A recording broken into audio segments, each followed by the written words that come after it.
I think so. It's on. Okay. Yeah, it's kind of limited. Okay, so we're starting officially. Welcome everybody to Solidarity Lowell's general meeting on April 25th, 2021. I lost the year. I think it's 2020, but it's not. Okay, welcome everybody. Scary part is 2021 is beginning to feel like a repeat of 2020. Well, let's not. Okay, let's briefly go over the guidelines for our virtual meeting again. You raise a hand or you type an asterisk into the chat if you want to speak. The stacker who is paying attention to this, these asterisks or the hand, is Caroline. And Caroline, we didn't say this before, but I might not see it in the chat. So if you want to alert me to something, message me in Messenger. I have that open next to me and I should see it there. The timekeeper is, as always, Lisa Arnold. So everybody be mindful of their time limits. You stop video if you need to take a break from sharing your camera, and start video when you're ready to return. That is, if you can. Step up, step back. If you're somebody that likes to share a lot, be mindful of others and step back. If you're somebody that doesn't like to speak up, please do. This is a place where everybody can and should speak up. And yes, this meeting is being recorded. And now we start, as usual, with our social distance hour, quarter hour, introducing ourselves with name, pronouns, where we live, and the question of the day is, who's the first person you want to hug after COVID? And if you're not a hugging kind of person, you can say who is the first person you want to have dinner with, or shake their hands, or any of those things. Hug is just in place of whatever it is you want to do. So I'm going to start off, since I'm already talking. I'm Chris Offerman. I'm using she, her, hers pronouns. I live in downtown Lowell. The first person I would like to hug after COVID is my daughter, who lives in New York City, but she's in finals until the end of May. So the earliest she is vaccinated, but the earliest I can see her would be probably in June or July. So if I get a chance, I'm going to hug just about anybody I can, anybody I see in the street, because I really miss that kind of thing. And I'm passing it on to Marissa. Hi, everyone. I'm Marissa DuPont, she, her, her pronouns. I live in Pawtucketville here in Lowell. The first person is probably my mom. I'm hoping to see her Memorial Day weekend, because I got my first shot this past Monday and I get my second one on May 10th. So May 24th is the day. And that'll be, I'm actually going to the Cape with them the weekend after that, which will be really, really great, because I haven't had a vacation in over a year. I will pass it to Tina. Okay, you can do that. Sorry. I thought we said. Or Chris can. Yeah, Chris, you choose next. Well, whichever. You said, you're the one that said. Okay, yeah. Since you already called on Tina, it is. Okay.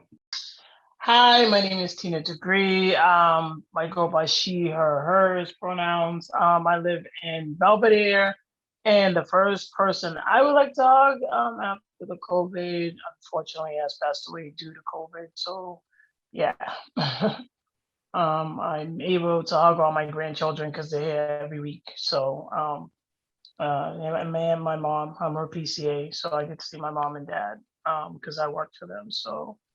It was my great aunt. She lived in DC and we were planning a trip. And like I said, unfortunately she passed away.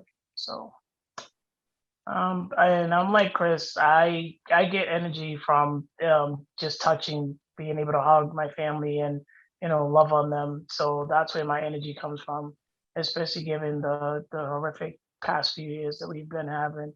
I tell my kids all the time and my grandchildren, like, I need that. I need your hugs every day. I tell my godmother, my mom and dad the same thing. I need that. They're Southern. We're from North Carolina, but like my great grandparents didn't do a lot of hugging and touching. So like thought it was weird until I told them, like, no, I need that. That's my energy. Like, when I say I love you, I need to hear it back. When I reach out to hug you, I need like the biggest hug ever. So that's what keeps me going. All right, great. The next I see here on my list is Ron. Hang on. Am I unmuted? Yes, okay. Let's see. I was thinking about this. There are so many different people I want to see and interact with. I can't pick one. I just can't. First, your name, Ron. Oh. Start from the beginning. Oh, sorry about that. I figured everybody knows me. I'm notorious. Hi, I'm Ron Peastree. My pronouns are he, his, and her, and him.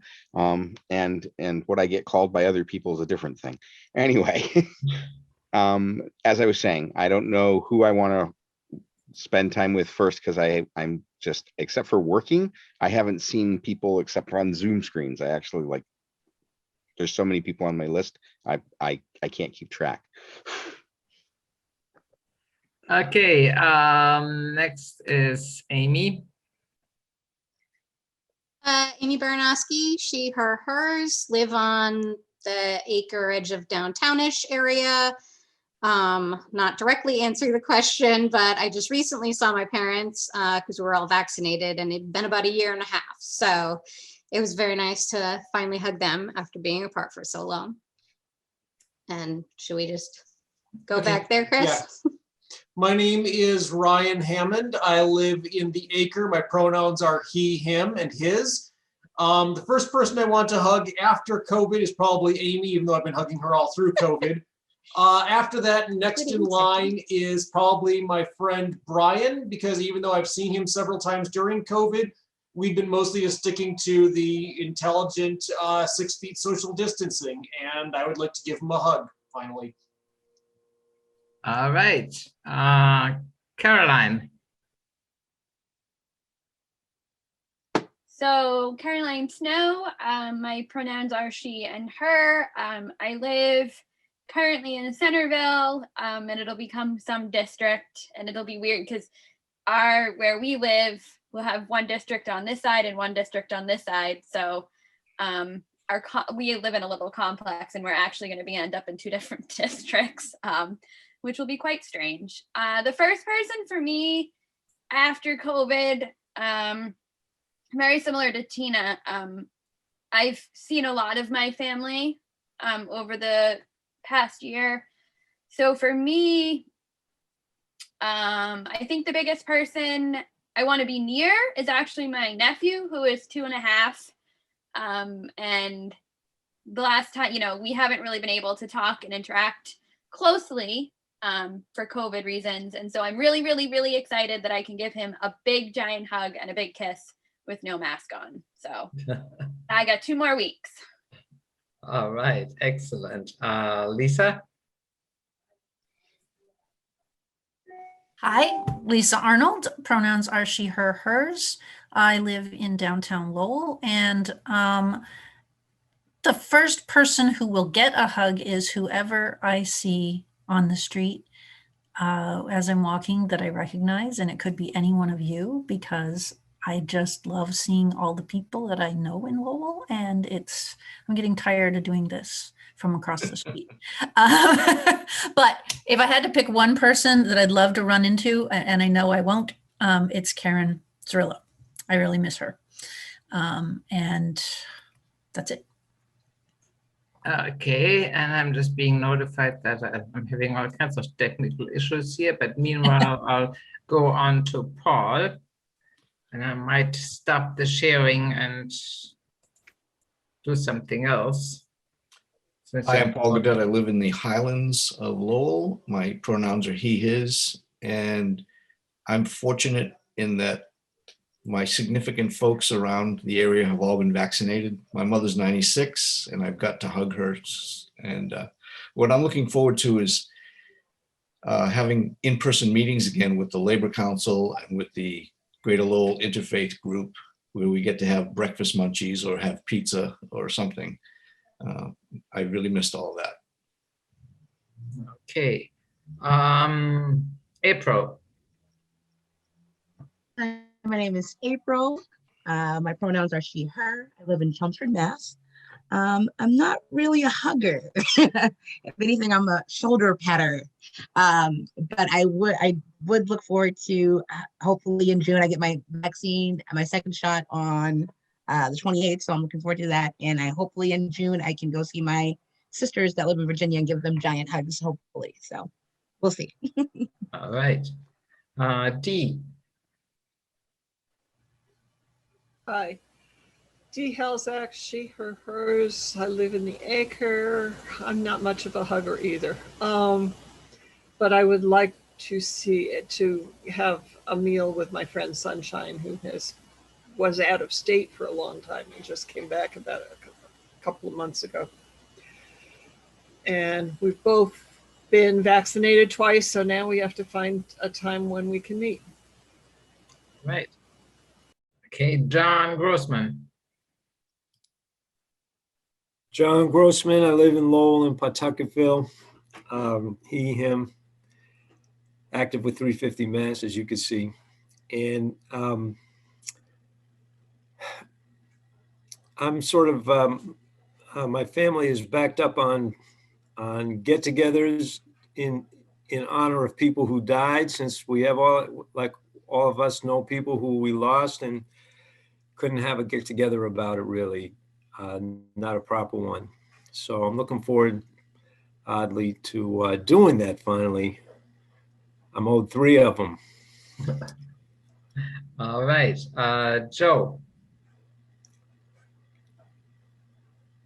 Hi, I'm Joseph Boyle. I live in the Highlands, in the Lowell Highlands. He, him pronouns.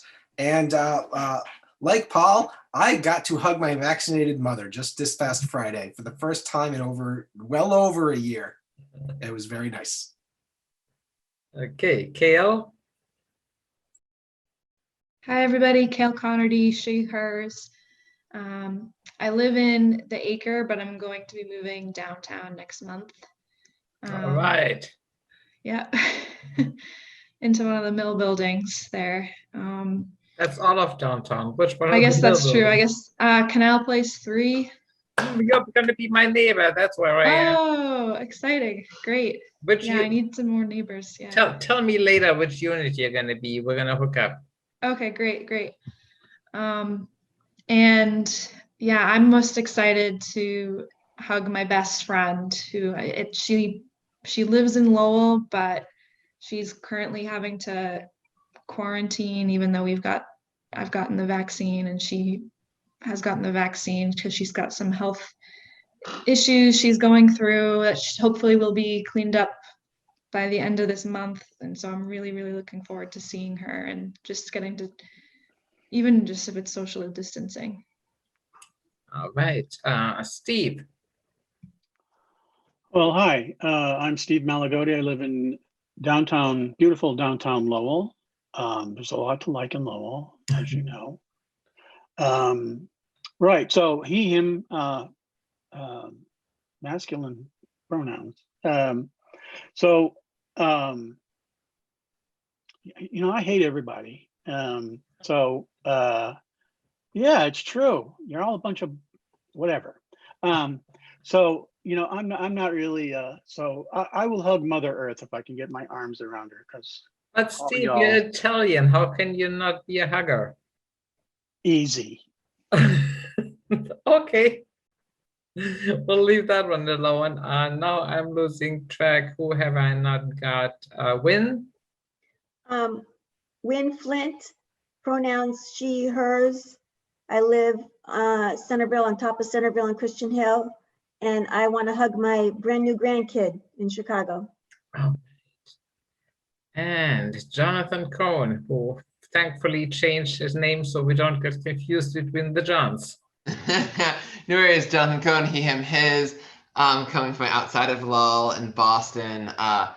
As a speaker today, for those of you who know stuff around Boston, I live next to the Huntington Theater across from Symphony Hall, just down the road from the MFA. I would say I would say my family in Philadelphia that I haven't seen since February of last year, including my 2.5-year-old nephew, who is now much larger than he was back then. All right, we have a new person here.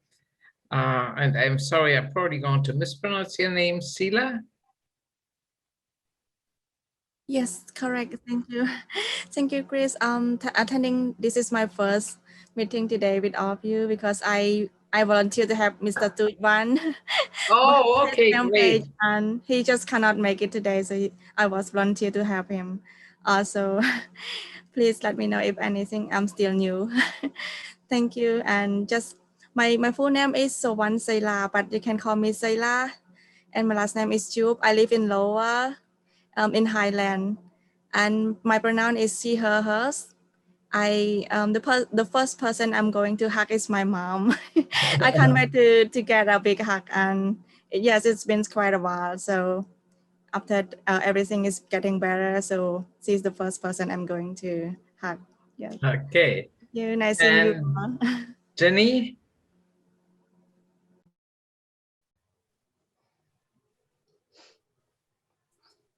Jenny, can you hear us? Can you speak?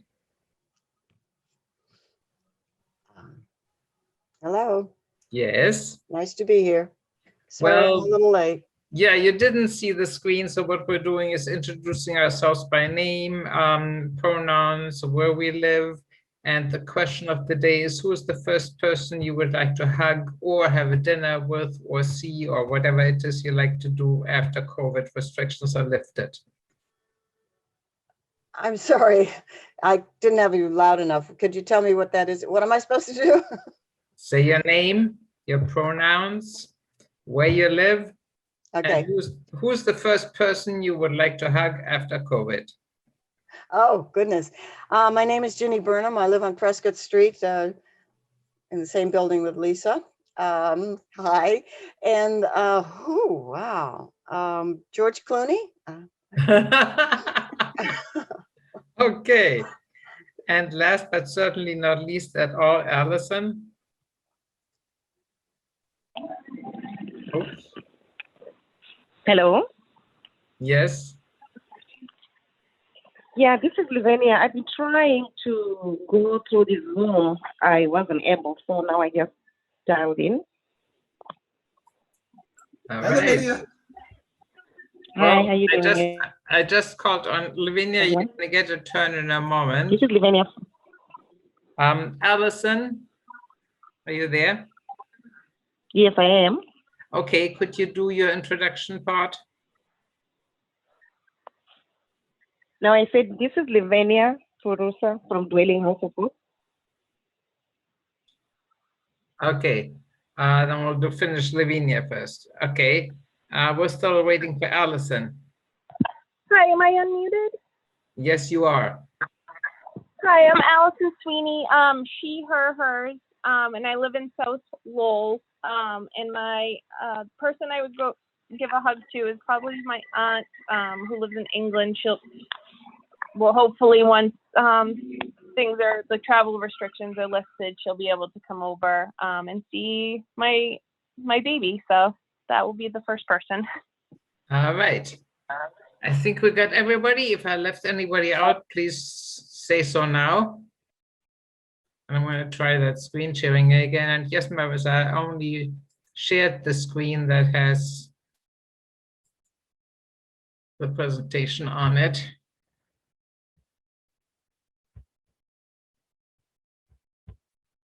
It should go into, there we go. Chris, do you have browser notifications set up for Facebook? No. I have everything shut down. I only have that one window open and nothing else to prevent crashes. Okay. So we're done with the social distancing hour. Now we're going to go one, especially for those people who are new today, and welcome everybody that is here for the first time. So we're going to briefly go over what is Solidarity Lowell. Somebody new just come in. I can't see it It's now. Rick. He's connecting to audio. Oh, okay. Well, Rick, if and when you can hear us, there you are. Hello, Rick. Hello. We just finished the introductions. You came in just at the tail end of it. You want to quickly introduce yourself to the group, name, pronouns, where you live, and the question was, who is the first person you would like to hug or have dinner with or meet up with after COVID is over?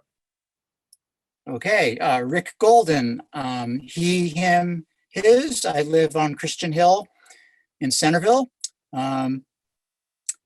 And who would I like to eat with in person? Oh man, Rachel Maddow. Okay, works for me. All right, now we're gonna go to this slide, which says voluntary. What is Solidarity Lowell? It's a volunteer-based group of community members of Greater Lowell working towards social justice by defending the human rights, dignity, and equality of all persons against all forms of hate and discrimination. With all in-person events on hold, we hope we can bring people together virtually and come up with ways to pursue progressive issues in this time of social distancing. The Solidarity Lowell Coordinating Committee is your elected team of volunteers running the meetings, organizing events, disseminating relevant news, and sharing calls to action. More volunteers are always welcome. Any questions on that?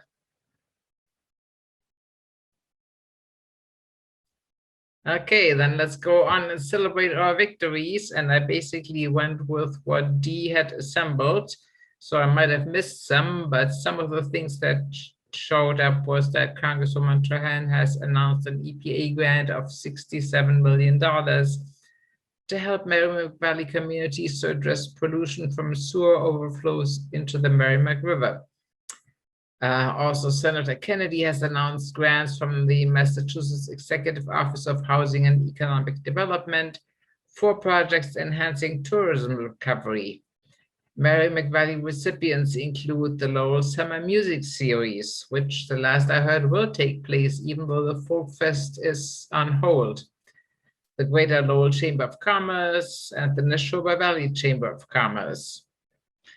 Locally in Lowell, LRTA launched a shuttle from the transportation center to the Lowell General Vaccination Site.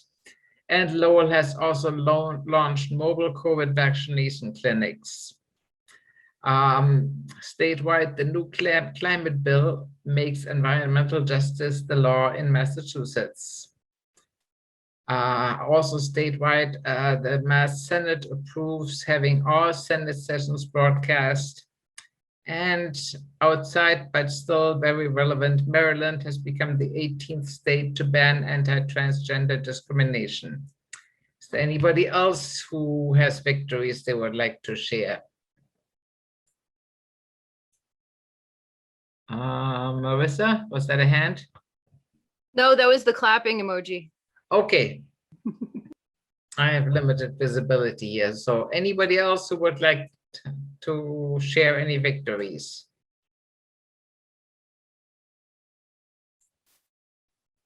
I'm hearing a resounding silence. If there's something in the chat, if I open it now, I get that weird window again. So somebody else is going to have to look at it. There it is. Oh, Kale has her hand up. Kale? This might have happened since before last meeting, but we're going to have Indigenous Peoples Day in the schools instead of Columbus Day. Right. Yeah, we might have mentioned that last time, but I can't remember when that happened. It's good to bring it up anyways. Okay. Anybody else? Yes.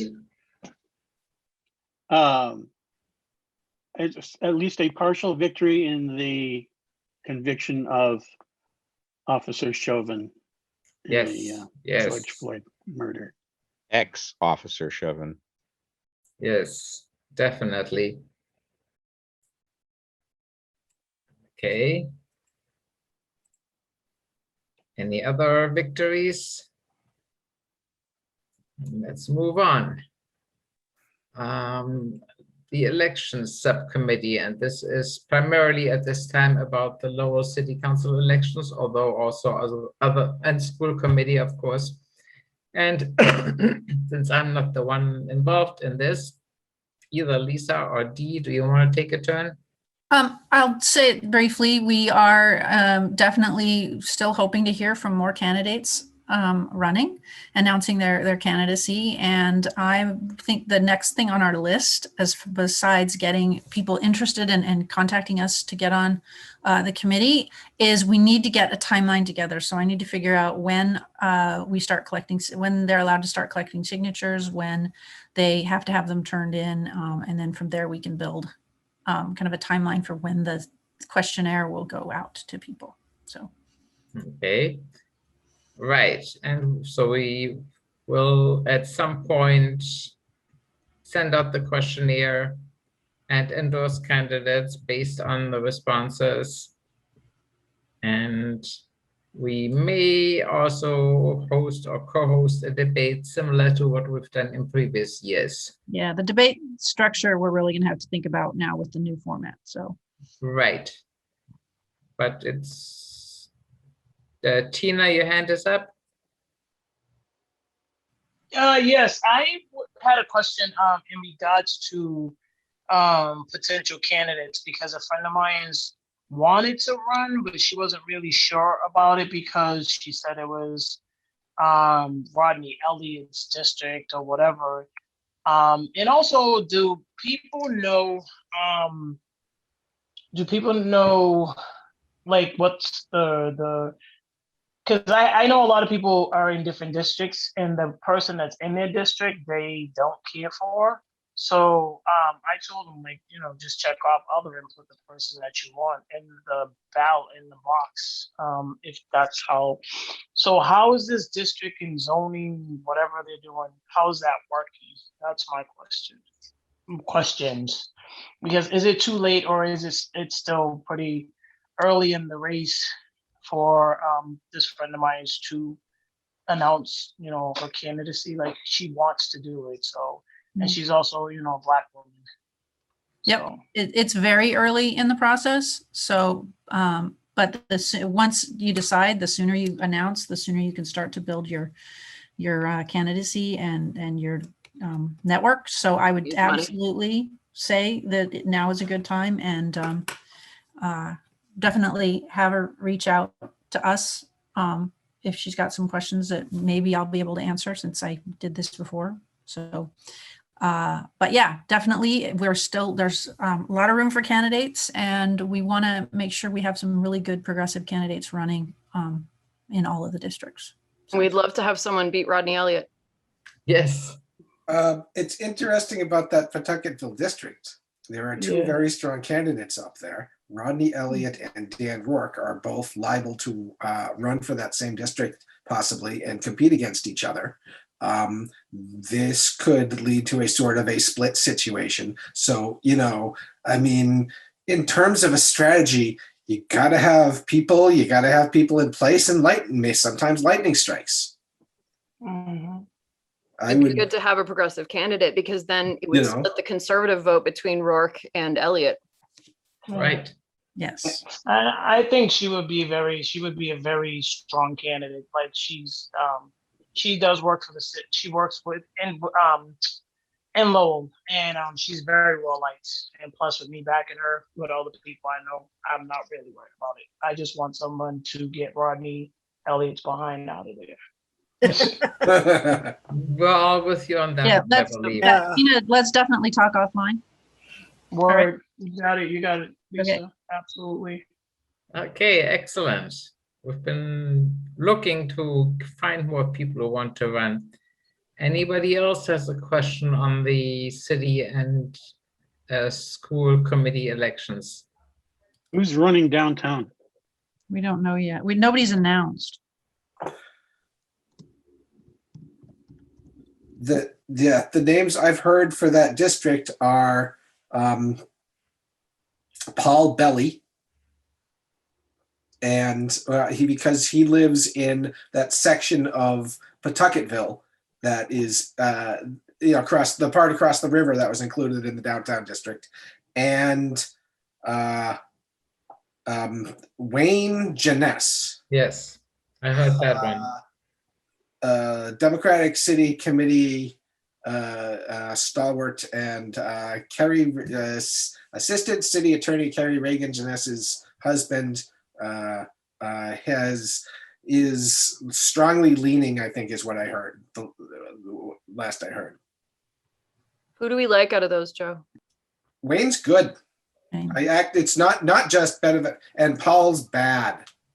Okay. Prominent local Trumpy Paul Belly. I mean, obviously pending our endorsement process, but you know. Yes. Yeah. This one, if our endorsement process was an election night, this one wouldn't be one of those really late election nights. Got it. Okay. John Grossman, your hand is up. Yeah, we're making a questionnaire. So if we want to participate in the process of making the questionnaire, we should notify someone on the subcommittees. Yep, Lisa, Yes. Lisa or Dee, yes. Okay. Absolutely. Okay. Good questions. Anybody else? Has anyone heard about school committee candidates?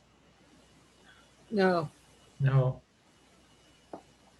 They're still trying to figure out who is going to fill the vacant seat, the last I heard. Yeah, but we're still going to be having an election, and the school committee districts are all 2 city council districts put together. Mm-hmm. So it's going to be the Pawtucketville district and the Upper Highlands district are one, which would have just pretty much automatically gone to Jackie Doherty, except she and her husband moved out of their longtime residence at Tyler Park and into a different district. Oh. Yeah, so now it's like wide open out here. All right. And she said she oh yes, that's one thing I have heard about school committee. She announced she's running at large. Yeah. I was just going to say that. Yeah. She's been on so long. That's understandable. She's so strong. She says she ought to give. She wants to give someone else a chance. You know.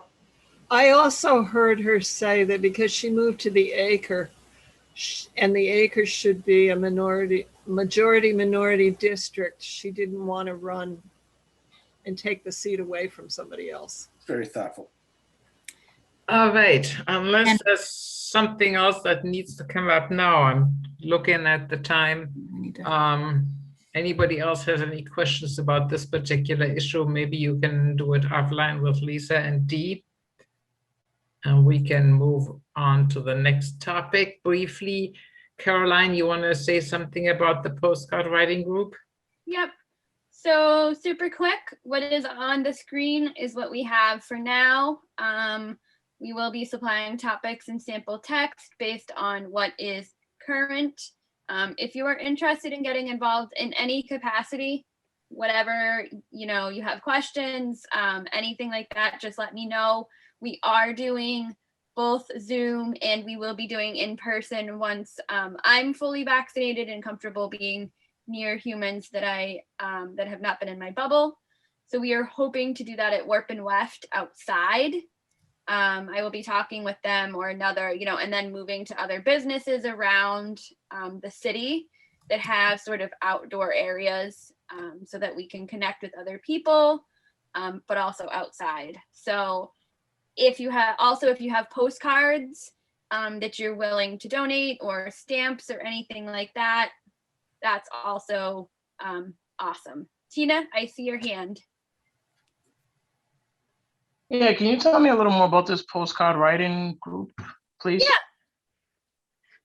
So it's very it's like an idea about going back to something in a way that we don't communicate with as often with the senators and the representatives, because now we do a lot of emailing. So hopefully the idea is if we send a postcard, that will get more attention because it's like a different channel. So, emails now are tending to get lost. And so we're hoping this is sort of a nationwide thing that other progressive groups are doing by just sending postcards and hoping that gains attention.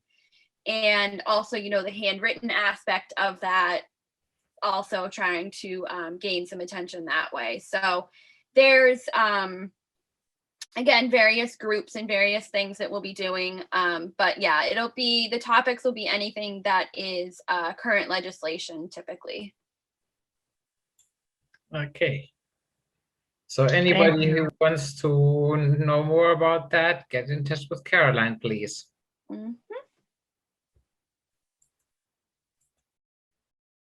And this chart was thrown in the last minute. You want me to do this? Yes, please. So we're going to be organizing meetings with all of our representatives, our state senator and all of our state reps. We're going to start with Senator Kennedy. So we'll be talking to him about the Progressive Mass Agenda, which John Cohn will be talking about later in the meeting. So if you're interested in being involved in that meeting with him, please let us know. We'll be scheduling that probably in the next month or so. So yeah, contact at solidaritylowell.com or notify us in the meeting here in the chat. And we will be in touch with you once we have that scheduled. Thank you. Okay. Now we're getting to our allied group updates and announcements. So anybody else in this meeting who would like to give an update about their group, what they're doing, go right ahead.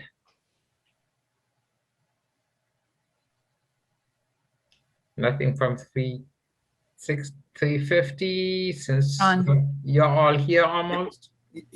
Don, go ahead. There's a few more of us besides what's here. The couple quick things was, as you know, many of you know, we're working on the efforts by National Grid to expand a gas pipeline that goes through Lowell. We think that's going in exactly the wrong direction. We need less of it, not more. Conservation Commission denied them a permit.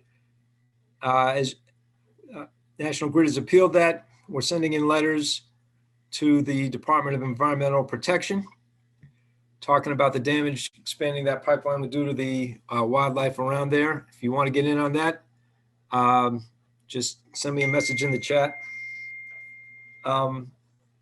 Secondly, for the first time in a long time, we're able to talk about federal developments on the climate front.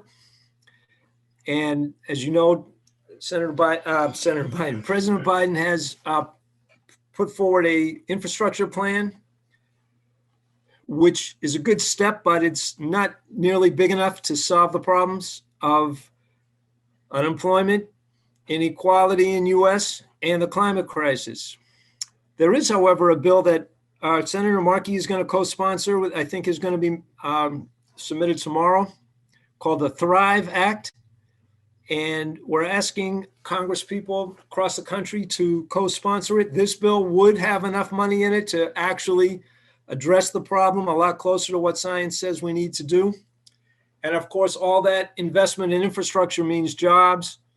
And this bill prioritizes communities that usually lose out. So it should do a lot towards dealing with the inequality in our country. And I would encourage you to call Lori Trahan if she's your congressperson, as well as thank Senator Markey and call Senator Warren and ask all of that, ask those two to co-sponsor the bill. We have a tool that makes it easy to do, which I'll put in the chat.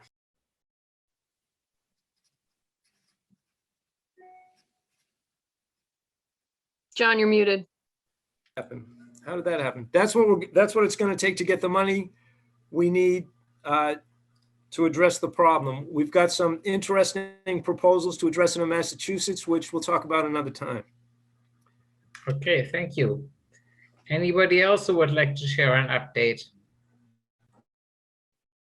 I would like to give an update on CAGE, which is Community Advocates for Justice and Equality. We're currently in the process of sending out letters to the Department of Justice just to do a thorough investigation into the Lowell Police Department as far as cooperation with the Moses Harris case. They're still not releasing the police report. They're still not releasing any footage or video that they have. We continue to protest. I don't know if all of you know, I was arrested a couple of weeks ago for no reason at all.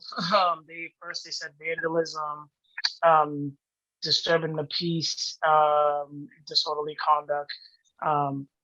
Everyone in our group, where we have cameras, I have a necklace that has a camera, it's a cross necklace, and all the uploaded videos will show that I was absolutely doing nothing at all. They pretty much knew that they messed up when they arrested me. They said it was the mayor's children that actually paid my bail. They tried to say it was the mayor, then they said it was his wife. Wasn't him, it wasn't his wife, it was his children. When I was released and I came out, his daughter actually gave me a really big hug, and she was sobbing uncontrollably, and I didn't know who the young lady was because I'd never seen her before. And then the other protesters was like, "That's the mayor's daughter." I was like, "Oh wow!" And she just kept telling me, she was sorry. She was sorry, and I was like, "You didn't do anything. You have nothing to be sorry for."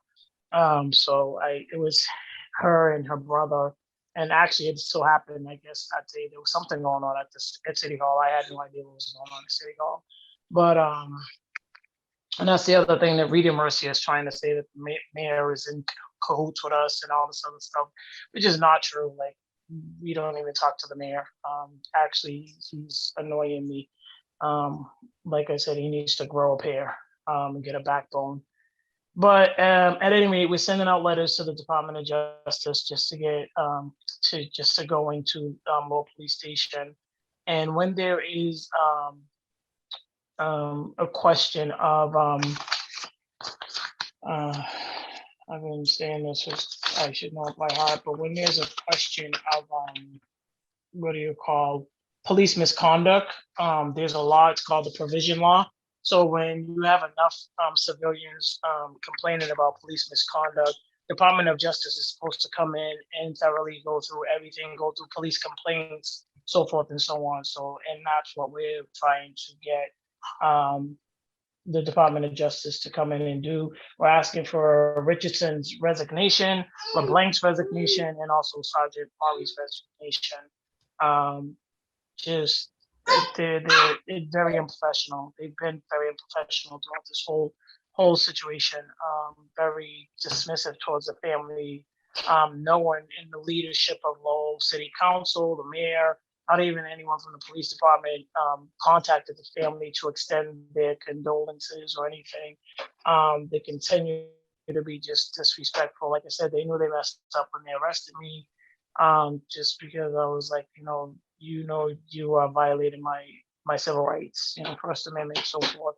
And then when the captain came down, he was really very apologetic to me, and like a couple of the police officers were being unprofessional and rude, and he dismissed them, told them to leave, and that he would take over from there, which I didn't really have anything to say to him. I was just like, you do what you got to do, process me. I'll sit in the cell until my bail, until I'm released. I had nothing to say to them. Then Lowell proceeded to put a whole bunch of nonsense and untruth in the newspaper with regards to me saying I was out on bail for assaulting a pregnant woman. Never happened. I wasn't even out on bail. So that's pretty much where Cage is. I don't really want to ramble on. Sorry, just a quick question. Is the ACLU getting involved? Did I hear that, or is that not true? We're trying to get them involved. We're working with her name is Tanika out of the ACLU, but we haven't had like a concrete meeting with her yet. Several phone calls, we're basically playing phone tag with each other. So we are trying to get the ACLU involved. Okay, we'll try to write to the Department of Justice in the meantime. We can put that in the rapid response update and get people writing on those letters. I have it. If anyone wants to, my email address is, I'll put it in the chat. I can forward it to people. I have the actual document right here, and also another document to City Hall. So if anyone wants it and would like to, I would very much appreciate if people would support us on this, getting the Department of Justice involved. Yeah, good. I think we already had that previously in our newsletter, and we're gonna make sure it's in there again. And if you put your email in the chat, that's great. So you can be sure that we're gonna be promoting that and supporting that. Thank you. Absolutely. Thank you. Is there anybody else who has a group Steve update? has his hand up, Chris. Who does? Thank you. Oh, okay, Steve, go ahead. Yeah, thanks. I want to make an announcement. It's not coming from 350, but it's from one of our allies. The Movement for Black Lives, which is part of the National Green New Deal coalition. I don't know their exact title, but anyway, the Movement for Black Lives has launched a sister organization called the Red, Black, and Green New Deal.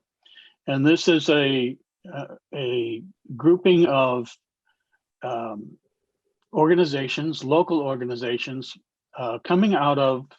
mostly coming out of the South, basically coming out of Louisiana and Southern Florida, which is dedicated to advancing the Green New Deal, but from the ground up. And so their focus is on organizing local power, grassroots power, to drive the Green New Deal rather than a kind of top-down organizing approach. One of my colleagues from the South Florida from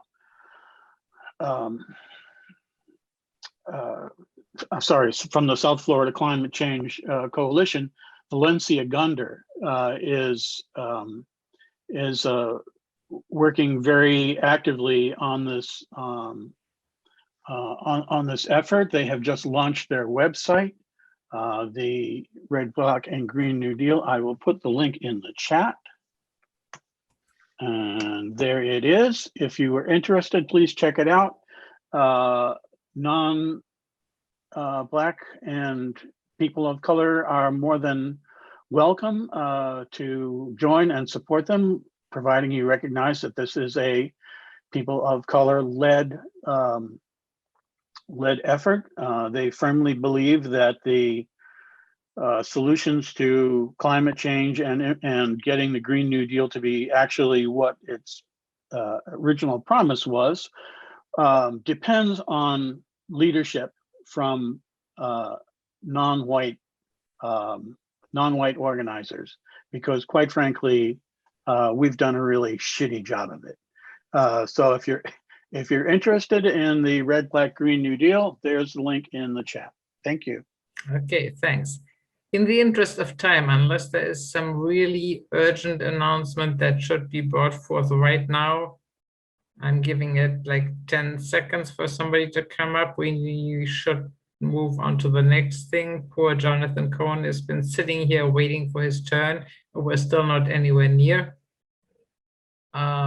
So I think we're going to move on to what was supposed to be one of the two main events of the evening, namely the elections for Solidarity Lowell Coordinating Committee. Very briefly going over the background again, the benefits are that the committee helps shape direction of Solidarity Lowell, is planning and leading events, is decision-making for endorsements, coordination with other groups, and is in Progressive Mass chapter leads discussion groups and meetings. What's involved is that you should sign up for a 2-year term. There are 2 meetings a month in addition to the general meeting, one where we review the previous meeting, one where we plan the next meeting. A person, and I have to qualify that, this does not apply to a person of color, but other people should participate in Unpacking Whiteness or a similar program.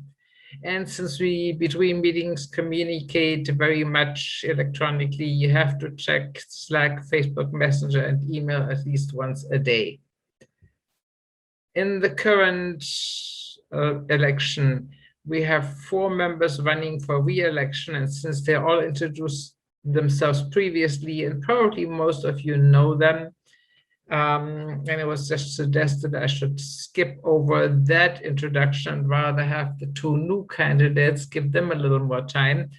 Kale Carnegie and Win Flint have agreed to be candidates for the coordinating committee. So Kale, if you could say a little bit what made you do this step, what are your interests in the committee, what would you like to accomplish? Sure. Yeah, so I would love to join the coordinating committee. I've started getting involved in Solidarity Lowell kind of peripherally this summer. I wanted to know more about what was going on in Lowell because I was participating in a lot of BLM events around Boston, but really wanted to get more involved in my own community. I participated in the Unpacking Whiteness dialogue group in the winter. And it was just a really important experience for me to have that group of people where we could really assess, frankly, our own privilege, our own internalized bias and racism. And that kind of naturally leads into why I would like to join the coordinating committee, is I would like to have a more active role confronting discrimination in this city. I want to help make it a better place for everybody. I want to be more involved in my community, and as a white woman, I want to be involved in an organization where I'm reminded not to take my privilege for granted, and where I learn how to be a better ally and a friend. I think I have a lot to offer this group. I live in Lowell, I work in Lowell, I went to college at UMass Lowell. I work in communications for an environmental organization that's based out of the Wanalancet Mill building, though we've been remote. In college, I studied environmental science before switching to English and creative writing. I also studied Spanish, but I'm a bit rusty. If anyone speaks Spanish or knows a group that I could practice, I'd love to hear about it. I was a pretty active honors student. I studied Thoreau and his philosophies on civil disobedience at the Walden Woods Project. I was the VP of the Student Climate Change Coalition for a couple years. And I worked for my honors project. I worked with Professor Sue Kim, who I know a lot of you know. She's very active.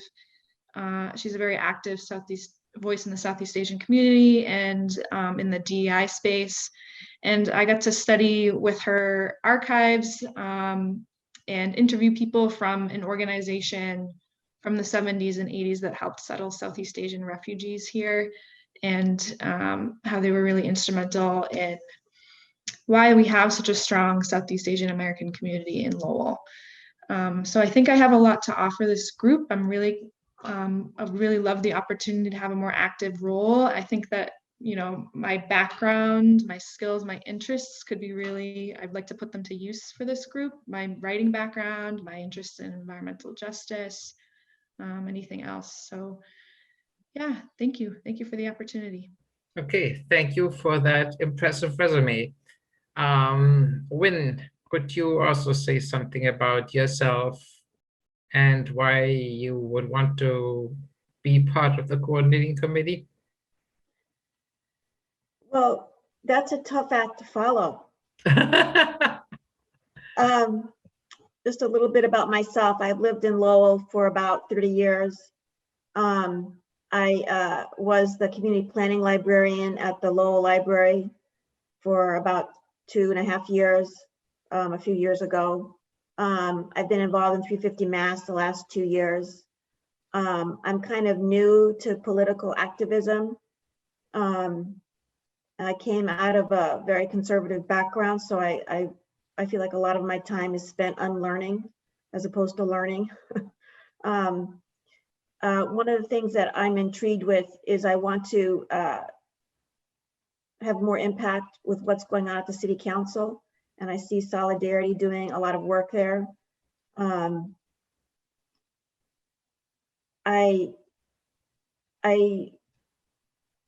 I don't know that I'm God's gift to Solidarity, but I feel that I'm a good worker, and I'm good at analysis, and I feel that there's a lot of work to be done at Solidarity, and I could help carry some of the load.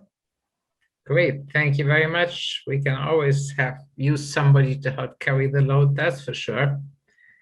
Is there anybody else from the currently present audience that would like to nominate themselves?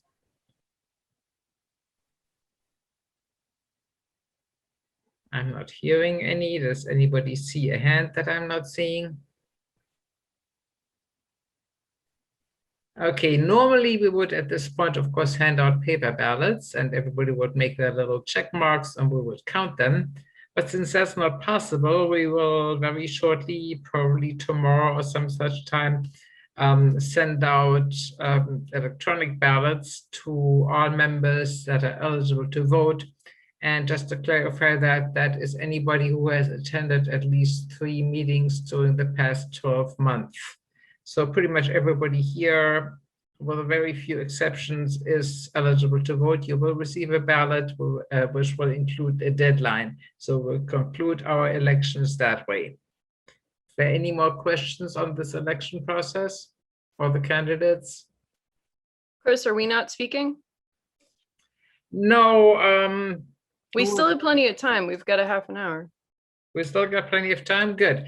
Then by all means, Lisa just in her timekeeping role sent me a message that we should maybe first do the new candidates because we Yeah, were but I think we getting a still little need to do over. the other candidates too. Okay, maybe you can just be a little bit shorter because we're kind of short on time, aren't we? A little bit. Yeah, okay. Marissa, since you spoke up, go ahead. Oh, okay. Thought we're going to go alphabetical, but that's all right. I'm Marissa DuPont. As you know, I live in Lowell. I've been on the coordinating committee since 2017. I started the January after the group got started, first because we wanted representatives from each of our subcommittees onto the coordinating committee, and that's how I started. I was a part of the rapid response team back then.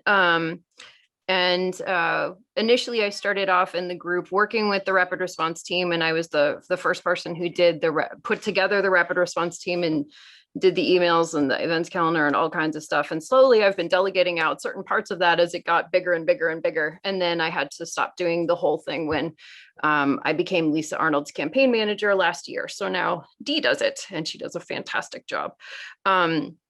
So yeah, it's something that I've really enjoyed doing. I've really enjoyed being on the coordinating committee and helping, with the decision-making processes in the group. And, as Chris said, we help to run the meetings, we help to organize different events in the city, the different, the city council forum when we have it, if we have it this year, depending on how that's going to go. Yeah, it's a lot of fun. It's become a really important part of my life, and yeah, it's great. I also, as I mentioned, I was Lisa Arnold's campaign manager. Prior to that, I helped Karen Cirillo with her campaign. I'm, good with graphics and marketing and emails and all that stuff. So I've helped set those up for us and for other campaigns. And I'm also part of the DEI committee, as we mentioned last month. All of us are responsible for attending meetings of different groups. So we kind of divide and conquer and then figure out if there's anything that we can help out with, when we come back to the coordinating committee and bring that up. So DEI is one of my groups. Yeah, and I think that's about it. I hope to have your vote. Thank you. Okay, Lisa. As timekeeper, I'm going to keep this short. So I want to make sure John has plenty of time to talk to us about the legislative agenda. As my motivation here, I have been involved in the coordinating committee in the group since 2016. Coordinating committee, I don't know how long, a couple of years, and I do the rapid response city council meeting, and I'm also the representative for MVP. Just recently joined the board of MVP, and I hope to continue to do good work with Solidarity Lowell. So hope you. Thanks. And Amy. Hi, busy taking notes. So I joined the coordinating committee slightly after Marissa, so I guess early 2017 sounds about right. I format and send out the weekly rapid response action list. And I do a bunch of other stuff. I've been involved in campaigns, Lisa's campaign, Karen Cirillo, City Council. I've done a lot of tabling in terms of the future and going forward. I mean, other than just personally, I love everybody in this group and I enjoy attending. I'm looking forward to getting back to tabling and in-person events. Yeah, looking forward to getting more involved in the elections and things. I enjoy playing with databases and spreadsheets and tinkering and sending out postcards and things like that. So I look forward to doing that for our slate of endorsed candidates, hopefully soon. Yeah. Okay. Caroline? So I am up for re-election technically because I have been on the coordinating committee for 1 year. However, last year, I got a spark of inspiration and decided to nominate myself from the floor. So per bylaws, I am up for re-election for a full 2-year term this time, which I'm super, super excited about. And that is actually part of why I'm really excited, is just the bylaws structure and, you know, the fact that I was able to nominate myself from the floor, and it was the whole process was explained wonderfully and was super democratic. And our group, like Amy personally, we're great, and I love how it's a very democratic process. You know, we volunteer for what we can when we can, and we share the load, and we make a lot of really good things happen. And I'm with Wynn too, that the main reason I joined was to understand what a city council was, having come from Chelmsford, and knowing that the city council was really the backbone of Lowell, and just wanting to make that more progressive and diverse. So that's me, and I hope to get your vote. Thank you. All right. So now everybody has spoken. I already said we will be emailing out the ballots, which everybody will hopefully return in short order. And then we will announce what the final composition of the coordinating committee is. Are there any questions about this, any of the candidates or this whole process?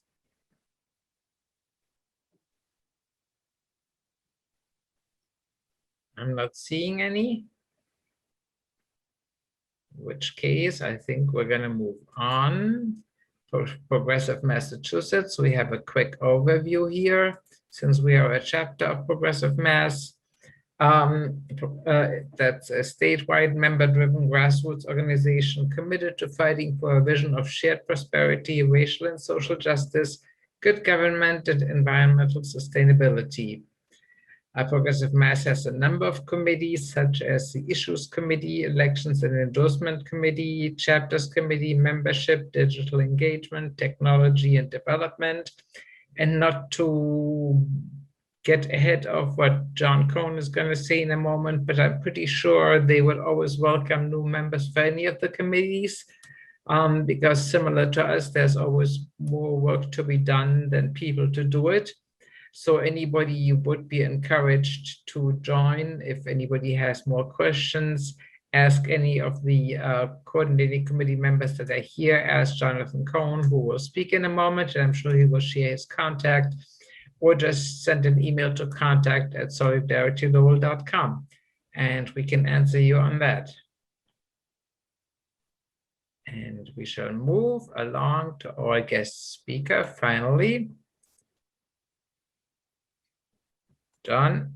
Yes. If I could try to do something here, which is not working. Okay, never mind. Chris, do you want to unshare your screen so that way? Yes. I might be able to knock off your screen sharing if I start screen sharing. That would probably be a good idea. Okay, because I have a slideshow that I put together with some stuff. So let me. What I wanted to do. There Awesome. we go. Okay, let me find my. Okay. Thank you all for being here on this actually nicer than I thought it was going to be Sunday. How I describe it, considering it got nicer as the day went on. Okay, screen share. And I'm gonna do view that. No, slides. Wait, no, it's view. Okay, I'm gonna skip a bunch of slides in here since I used this in a different context, but I also liked my opening slide here about making MA the progressive place people think it is already. So I just wanted to be able to incorporate that in. Because that's one of the things that when talking about the work at Progressive Mass, that's one thing that I often say is how many people actually think, many people in Massachusetts think that so many of the things, like so many of the fights that have to happen elsewhere, oh, that's already completely settled here. And in some cases, they might be right, but in many they're not. And that we do need to view state government as an actual like place of conflict and pressure, because one thing I often say is that the many state legislators think they can get away with doing things because they don't think people are paying attention. They are often correct, and it is our job to change that. But so I can thank you for the intro. I'm going to skip over for some slides in a moment, but kind of add some brief context with Progressive Mass. One thing that, since we were founded specifically for that important work on the state level, each legislative cycle, and that runs from the January of the odd numbered years to the next beginning of a January and an odd numbered year, to form a legislative agenda that helps kind of combine some key different issue areas and allows us the opportunity to hold legislators accountable throughout the cycle, to connect with other organizations doing work, and pass the policy that would make Massachusetts both what people think it is and even better.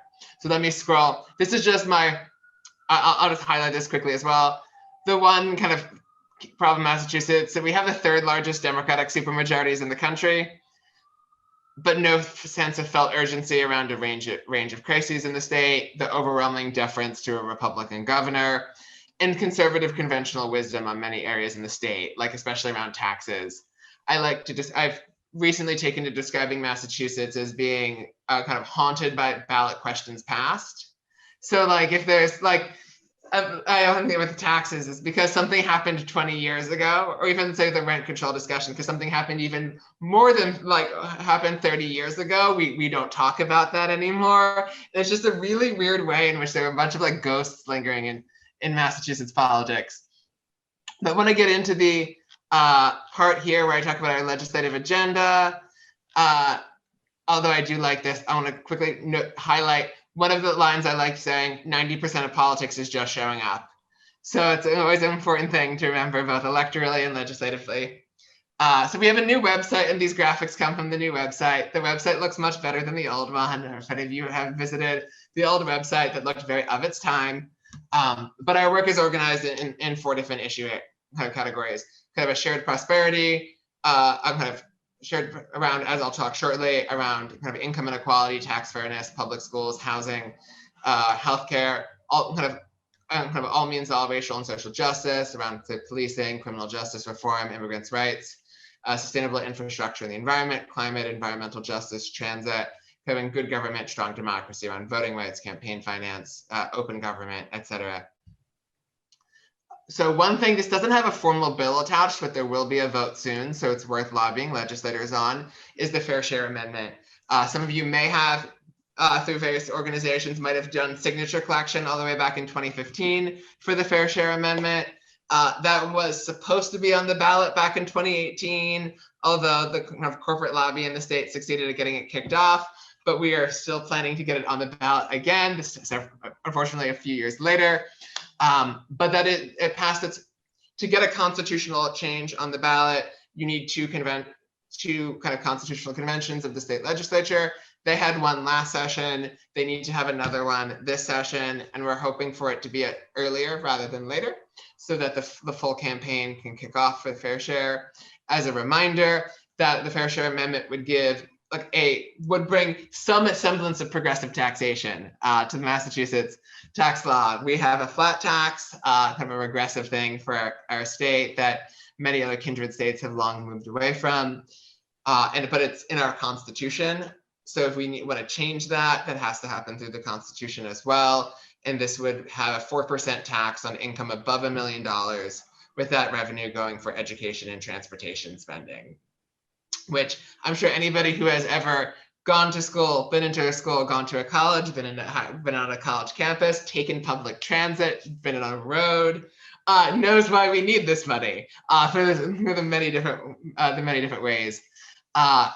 We'll be keeping you posted about how to plug into the campaign as it starts heating up, and we're hoping that'll be kind of in the early summer when they'll actually take this vote. But it's important to make sure that they vote for it. I think Golden has been enough. Nangle opposed this, but Nangle's no longer here, so which is good. And has his own. I think it was back in the news again recently. But so this will be a big fight. It's mainly about. It should hopefully the legislative part of it will hopefully end soon by them doing the right thing. It will be one of the major fights on the ballot for 2022.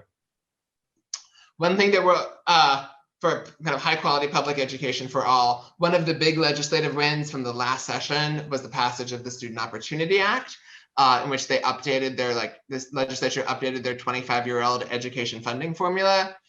We have to make sure that they actually follow through with that. So that's an important thing to bring up to legislators as well, to make sure that since they voted to change the formula, but they need to actually appropriate the money that their new formula tells them that they need to spend. So that'll kind of require that continual advocacy work. But there's also more than just K-12 that needs work in this state. There's been a great kind of campaign from the Common Start Coalition around universal childcare. And if anybody in Solidarity Lowell is interested in getting plugged in, I'd be happy to connect you with the person who's specifically leading efforts in the Merrimack Valley on that. It's the realization as the pandemic highlighted how weak the childcare infrastructure is in Massachusetts and the US, and the need for that both kind of in like the kind of pre-K of like 0 to 5, but also for kids in school who kind of need that kind of almost that wraparound of since the school day only lasts so many hours. And the bill here, the Common Start Coalition's bill, would help phase in over a series of over a few years, a kind of a robust universal childcare system. So making sure that having a free system for many people, and then for people above a certain income level, making sure that it's no more than a certain percentage of income being spent on childcare, because it's absurdly expensive for anybody who has children. I do not currently, but I've seen numbers about this, and we're one of the worst in the country on that. Debt-free higher education. One thing, because again, as so many jobs these days require more than just K-12, whether it's kind of a college or university, or even like additional vocational education afterwards. And that, just like we've made K-12 free, people shouldn't have to incur costs for that additional education at a public school. And that's kind of what this bill, what the debt-free higher education campaign would do. It's structured in a last dollar way, knowing that it's actually much cheaper on the state level to do than you might think, because there's already federal money coming in and covering some of the costs, and institutions, endowments covering some, or kind of different grants people get, but making sure that to top that off, to make sure that nobody has to suffer years of student debt, which is bad for the economy, bad kind of on a racial justice lens. In fact, too many people, even with public universities, spend like years after because of the state disinvesting from higher ed. Housing, there are so many bills on housing this session. We focused on a few that were in kind of issue coalitions around. The first bill that I mentioned here is called from the HERO Coalition. That's like housing and environment, I think revenue options. I believe good job for the acronym creators who decided to use HERO. But we have one of the lowest deeds excise taxes in the region. It's a tax people only ever pay once with the purchase of a house. And by increasing that, the bill would be able to create a funding for home ownership and affordable housing, as well as environmental resilience on the local level. It's brought together kind of environmental advocates as well as housing advocates, and some of those greats, not to use the buzzword of like synergies of people seeing how their issues align. A real estate transfer fee, another revenue option for raising money for affordable housing locally. The bill that I have kind of numbered here would allow municipalities the opportunity or the option to raise a real estate transfer fee with exemptions as appropriate to the community, since municipalities are currently banned from doing things related to taxation, as well as far too many things related to housing. whenever you see in another state about like a Republican state legislature banning their deep blue capital city from passing their own laws, like Massachusetts did that years ago. And so this would basically make it so that municipalities who want to can. And the third thing, that the Homes Act, I don't remember the actual name, what Homes is the full acronym for, but it's a bill that back in the economic development bill that the legislature passed at the end of the session, they did include part of this. Charlie Baker vetoed it, and one of the many examples of why he is not in fact a good governor. But as we're in the midst of an eviction crisis, eviction ceiling becomes an especially kind of salient issue in that eviction records can hurt people's ability to get housing for years after, and they can even hurt people who actually were at no fault and they won in eviction court, but just the existence of that court record can be used against them when trying to get housing in the future. Even if you did have something, even if you were at fault, that shouldn't stay with you. That shouldn't stay with you forever. And so it's setting a process, trying to help make sure that people do have the ability to steal those records, as well as stealing them some of them automatically, and making sure that they don't stay with children for years later. Being evicted as a child shouldn't make it harder for you to rent an apartment years later. And it's kind of just absurd. Part of that comes out of this was out of like a measure years ago where I think it was fairly recent, where all of the eviction records were made available online, which I think was done out of an initial like good government motive, but it actually just ends up meaning that landlords have another sort of data point to use against people rather than anything else paid with public money.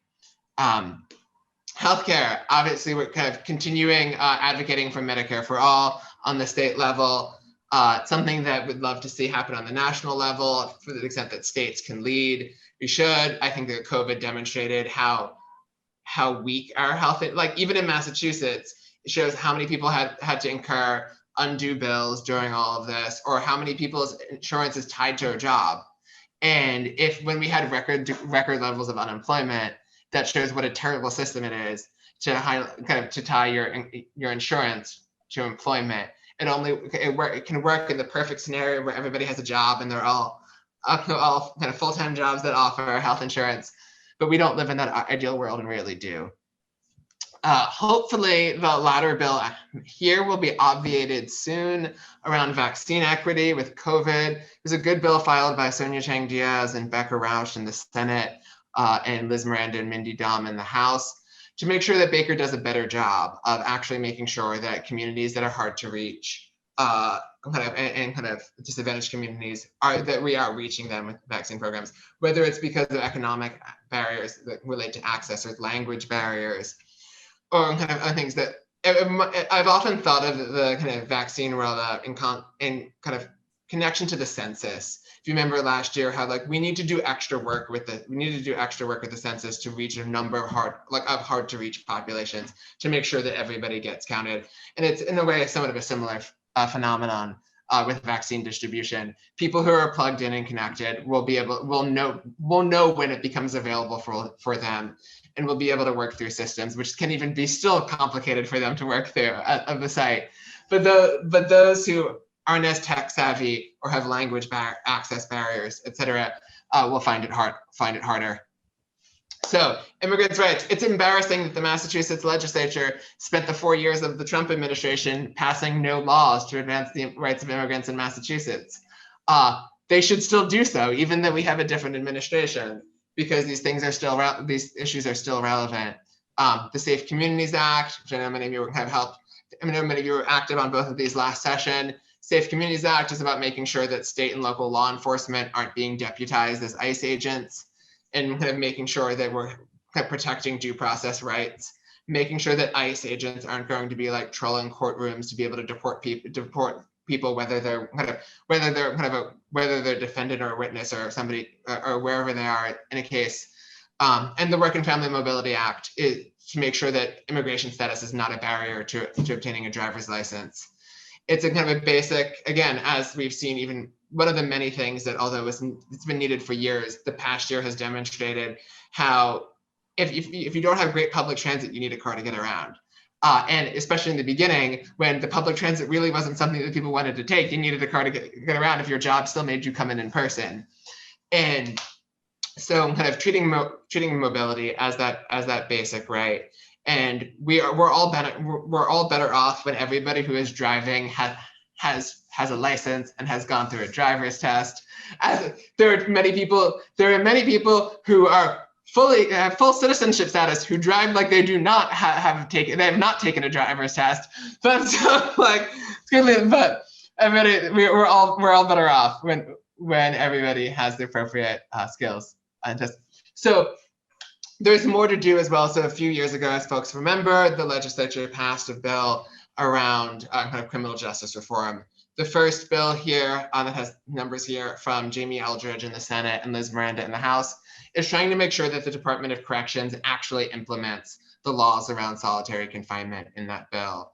Unsurprisingly, the Department of Corrections has been trying to get out of doing the things that it was required to do, and basically using kind of loopholes in how the bill was written to be able to still hold as many people as possible in solitary confinement for as long as possible, which is still kind of atrocious to realize that when something widely viewed as torture is as kind of commonly used as is. And this bill is trying to, like, it's kind of sad that we need to pass laws to make sure that laws are followed. So it is. And then the second bill, which you may be familiar with, the No Cost Calls campaign, which got close in the Senate at the end of last session, but sheriffs lobbied heavily against it, is that we shouldn't have predatory systems where people who are in prison have to pay exorbitant amounts of money to communicate with family outside, or vice versa. Especially when like visitation, when the rules got very strict during COVID for health reasons, shouldn't be making, like, visitation didn't cost people money. You shouldn't have to be paying that for phone calls. And those links to the outside are vital parts of kind of reintegration afterwards. One kind of, as many people were kind of actively lobbying on the police reform bill from last year, one of the many ways that we can do more than that bill did, there are many, that Sonia Chang Diaz and Lindsay Sabadoza have a bill about alternative crisis response, to be able to have the Office of Health and Human Services in the state fund a pilot program for municipalities that want to develop, in partnership with community groups, systems to make sure that you're diverting calls away from police, where police do not need to be there. Around issues around, especially the one that's always kind of a go-to example is around people having mental or behavioral health crises. Police are not trained to respond to those. They, as so many examples of news stories will tell you, make things worse because they do not respond with de-escalation.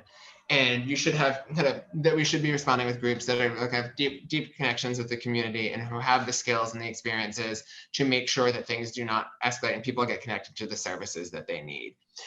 It's just kind of, which would be kind of something that the bill didn't touch. The bill didn't really take, this bill reminds me of one of the core lessons that I've heard at kind of police accountability and kind of police abolition activists know, is that the best way to reduce police brutality is to limit the number of times police would interact with people, and that has to lead to changing scope. Although there was the big kind of climate bill passed earlier, and props to everybody who's lobbied for it, there's still work to do. The first bill here from Senator Jamie Eldridge and Representative Erica Eiderhoven sets kind of stronger targets than that bill, setting us on a path, kind of requiring net zero and 100% renewable electricity by the end of the decade, and having a just transition framework around making sure that any impacted workers are able to get economic opportunities, as well as touching transit that was largely untouched by the next generation bill, with kind of like electrification of public transit and kind of investing far more, as well as doing more for solar and wind procurement. The one thing that, especially as with Earth Day recently passing, places that have the resources to do more need to be doing more if we are globally going to reach where we need to be. And the next bill is kind of a great example of around, again, that kind of just transition concept of being able to build in kind of economic and racial equity into the response to climate change through retrofitting housing. which the bill basically creates a program to retrofit housing, especially in disadvantaged communities where the housing stock often needs quite a bit of upgrades. Because by doing that, you can save people money on their energy bills. You create job opportunities for the people who are doing the retrofitting work, and you reduce emissions. So it creates kind of a win-win-win scenario for people. And kind of strengthening. One thing last year, it was a great experience for people to be able to vote by mail, much more so than typically, as well as having early voting on more days. That shouldn't go away. It's something, although they only did it because of the pandemic, they showed that there is stuff that it makes for a more positive voter experience. And the Votes Act, props for the acronym, for the people who came up with that. For the bill, helps kind of lock in the voting reforms from last year around voting by mail and everything around that, as well, kind of expansion of early voting, et cetera. And it also goes further with things like election day registration. Last year, there were a few days where we actually did technically have same day registration, because since they shortened the voter registration blackout period and they expanded early voting, it ended up creating this little, like, I think one day before the primary and a few days before the general, where same day registration was technically law because of that. But we could just make that actual law rather than a default from the time windows. New Hampshire has done that for a while, so has Maine, so has Vermont, so has Connecticut. And nobody should be disenfranchised because of moving. I know that the Votes Act as well includes some provisions around making sure that Bill Galvin actually follows a law passed several years ago for him to join an interstate consortium around keeping up voter rolls. So like ERIC, which is what the program is called, is like the good cousin to Crosscheck, which is a terrible program that Galvin had us in before. But ERIC would basically help states match kind of with good privacy protections, make sure that you can see if somebody's moving from one state to another, and so they can leave your voter rolls and be added to and be informed that they can register in the other state, making sure and kind of other upgrades that he just hasn't joined yet, as well as expanding kind of access to voting in jails where people do have the right to vote. Since although we should limit the remaining restrictions, they're narrower than many people think for voting in prisons and jails, but the access isn't there. So I went through a lot. I I do have to leave shortly to hop on another call, but I can probably take like one or two quick questions. Okay, Ron, I saw your hand up a few times. I've got a couple of different questions, but I'll just pick one at the moment. Is there any investigation that you know of being done into why Governor Baker upturned the planning that had taken 20 years to put in place for the pandemic and the epidemic in favor of getting some commercial interests who had like little or no experience into doing it? And that's why we had a subpar COVID response and a subpar vaccine response. That's a good question. I don't know if there's anything being done on that front. Okay. But I can look into that.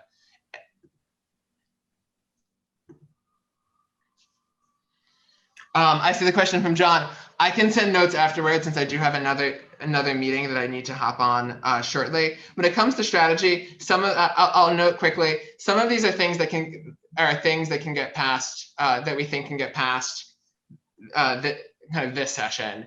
I would say that something like the driver's license bill or the Safe Communities Act are things that like they need to just do this already. Same for the Votes Act, or at least the vast majority of it. And there are things that just need sustained pressure on legislators so that they are hearing from their constituents kind of frequency. Some others are reach bills that I don't necessarily think will be pass immediately, but we need to build across sessions. Something like Medicare for All. Do I expect that to happen immediately? No. No. Will it only ever happen if people continue that advocacy across sessions? And will it help shape the work around healthcare legislation that we may get? Yes. And is it something we need? Yes. The same with, I know the one climate bill from Jamie Eldridge and Erica Eiderhoven, that it's basically setting things as what we need, so that whatever does end up happening is far more in line with what it should be than what we would get otherwise. Since, as we all know, with advocacy at any levels, that we need to be advocating for the kind of the goals of what the funding and for the policy that we need, because one, that's what we should be getting, and two, if any negotiations start happening and you have that moment, it helps put things much closer to where we want things. There were a couple of questions about if you can share that presentation so we can share it. Mm-hmm. I will do. Okay, send it to. Well, I'm doing the notes, so if you want to send it to me. Will do. I'll send you that. I'll also send you, we have an action alert if you feel like emailing legislators on that. That is progressivemass.com/agenda action. It's a redirect link, and I will send you all of that. I do have to pop off, but thank you all. Hopefully I did not talk too fast. I know I often do, and hopefully I was informative. It was great. Thank you, John. Awesome. Thank you so much. Thank you for coming. Thank you, John. Thank you. Oh. I want to take a breath for him. Yes. John is a machine. He is a machine. That's John. He's amazing. And I think he was trying to talk slowly, believe it or not. Usually he's even faster than this, which is hard to believe, but there it is.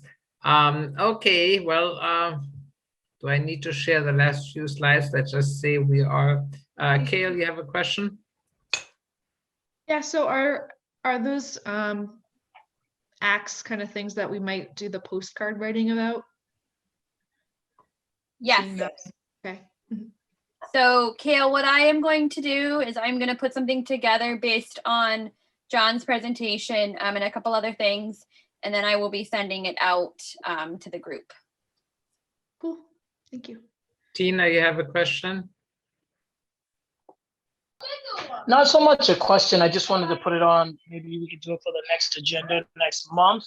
I'm trying to get a Juneteenth, like a community. We haven't even labeled it yet, but more like first of all, we're trying to get a permit because we're also trying to get people of color, Black and brown people in Mass, in Lowell at Shed Park. Juneteenth is a really good day to do it. We're just bringing back like some old school line dance and electric so forth or whatever. But I'm also going to be talking to people in English and Spanish, and plus I'm going to have my godson who's Cambodian, speaking in Khmer, regarding an election in Lowell and about how we get out there and start using our voices to get what we want and making the leaders in the city step up. So if we can put that on for the next agenda. Great. Okay. Yes. Yeah, I'm going to be doing flyering at the end of this month to get people out there. So good. Joe? Yes, my question is that a Progressive Mass agenda? Is that the basis of the meeting with Ed Kennedy? Yes, it is. That's what we'll be talking to Ed Kennedy about, all of those items. So basically, we'll kind of have to divide and conquer. Maybe a few of us will read up on a few different bills so that we're all, we have at least one expert on the bill and then a bunch of people who have the cursory knowledge about it. And then we'll just go after him about each one after another. That's what we did a few years ago when we met with him about it. And we actually got him to change his mind on a few different things. So it was a really good meeting, and he's always been good to us. So I think we have a really great opportunity to make some progress with him. Would we want to send that to his staff, like James and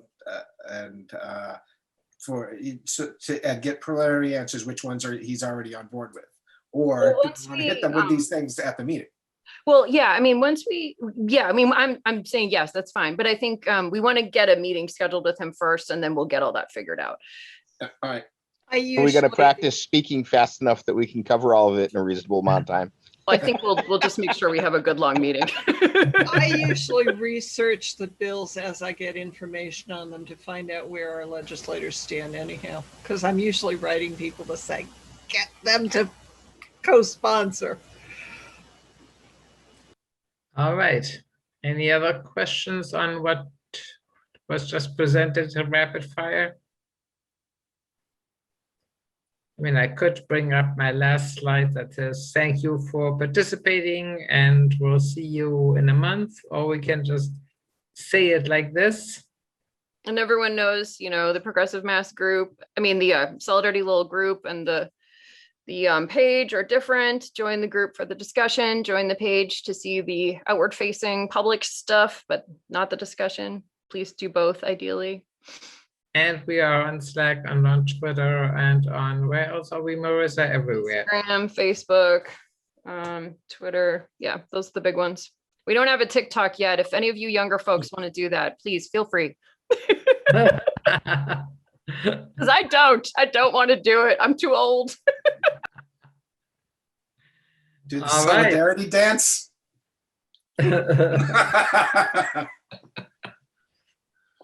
All right, then. Thank you, everybody, for coming. And we'll see you again in a month, if not before. And Kale will be talking offline because if you're going to be in our building, we need to connect. Yeah, definitely. I'll send you a message right now. Okay. I'll look up what my apartment's going to be. I have to look up the number. Yes, give me the number, then I know exactly where you're going to be. Cool. Thank you. Okay. Bye, everybody. Thank you, guys. Bye, everybody. Bye. See you tomorrow. Bye. Bye. Bye, everyone. Lisa, Thanks for please coming. message me